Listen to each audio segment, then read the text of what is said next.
আমরা আবারও অনুরোধ রাখছি স্মৃতিসৌধের একেবারে সামনেটায় যারা উপস্থিত রয়েছেন তারা একটু খেয়াল করুন বন্ধু, পাশের বন্ধুটি কিন্তু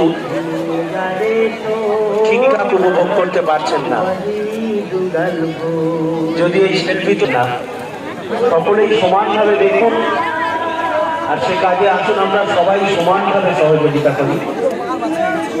নিজে নিরাপদে দাঁড়িয়ে অন্যের জন্য পথ প্রশস্ত করে দেওয়ার চেষ্টা করবো। একটা ঐতিহাসিক ঘটনা এখানে ঘটছে।